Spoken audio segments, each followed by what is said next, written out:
বগুড়া মস্তানগড় চতুর্থ পর্বে আপনাদের স্বাগতম। এই যে এখন যে মাজারটা বা কবরটা দেখাচ্ছে এটা হলো সুলতান সাহেবের প্রধান শিষ্যর কবর আর কি, মানে প্রধান সেনাপতি যাকে বলে। একটু দেখায়, বেশি একটু ভালো করে দেখুন। এই পাশে একটা দান বক্স দেওয়া আছে। এটা একটু আলাদা, সুলতান সাহেবের যে মাজার শরীফ তার থেকে একটু 100 গজ একটু সাইটে। হ্যাঁ, এটা অনেক উঁচা, উপরেই অনেক উঁচা জায়গা, পাহাড়ের উপরেই। হ্যাঁ, এর পাশে আর অনেক কবর আছে পর্যায়ক্রমে, কিন্তু সব কবরের পরিস্থিতি হয়তো বলতে পারবো না, কারণ সেরকম নাম প্লেট লেখা নাই। তা দেখাইতে পারবে যে এখানে আছে কবর কয়েকটা, পরপর কয়েকটা কবর আছে। এই যেন একসাথে 3টা আছে। 3টে, এটা মনে বেশি দিন না, হয়তো কিছুদিন আগে পলিথিন দেওয়া যেত, হয়তো 2-1 বছর হতে পারে। তারপর দেখতে থাকুন, এই যে এইখানেও কবর। তো মোটামুটি এটা হলো অনেক কবর।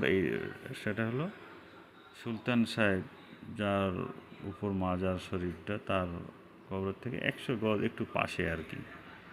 হ্যাঁ, পাশে, এবং মসজিদ আছে, মসজিদের পাশে, উপরেই মস্তানগড়ের উপরেই। মস্তানগড়টা উঁচা হবে মোটামুটি 2.5 থেকে 3 তলা পর্যন্ত উঁচা হবে। এই দেখুন নিচে, কত নিচে দেখা যাচ্ছে, দেখুন অনেক নিচে কিন্তু দেখা যাচ্ছে।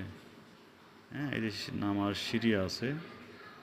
তো যাই হোক, মস্তানগড়ের আমি শেষ পর্ব দেখাচ্ছি, চতুর্থ পর্ব দিয়ে শেষ করছি।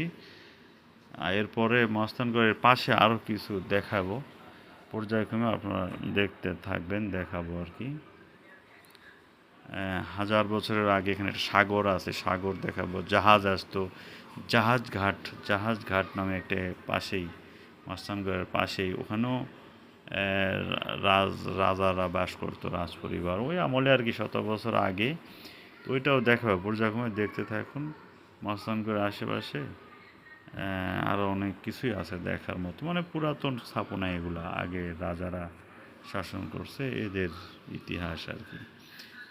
একটা ছোট্ট নদী, এখন ছোট্ট, কিন্তু ওই সময় আগে সাগর ছিল, সাগর দিয়ে জাহাজ আসতো, বিভিন্ন দেশ থেকে ব্যবসায়িকরা আসতো, এখন একবার ছোট হয়ে গেছে। আল্লাহ হাফেজ।